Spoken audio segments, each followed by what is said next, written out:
ఇంత గొప్ప కుటుంబానికి కోడలు వయ్యుండి సభ్యత సంస్కారం లేకుండా మగాడి మీద చేయి చేసుకుంటావా?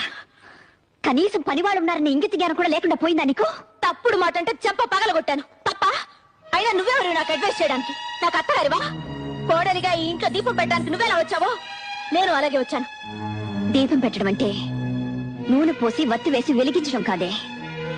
పోయే వరకు మనం బ్రతకాల్సిన ఈ ఇంటి పరువు మర్యాద కాపాడమేనే దీపం పెట్టడం అంటే.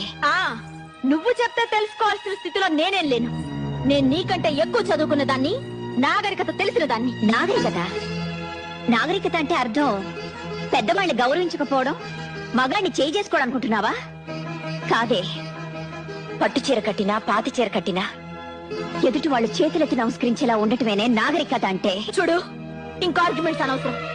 నీతో నీతులు చెప్పించుకునే అవసరం గాని, అడ్డమైన వాళ్ళ ముందు తలంచి బ్రతకాల్సిన కర్మ గాని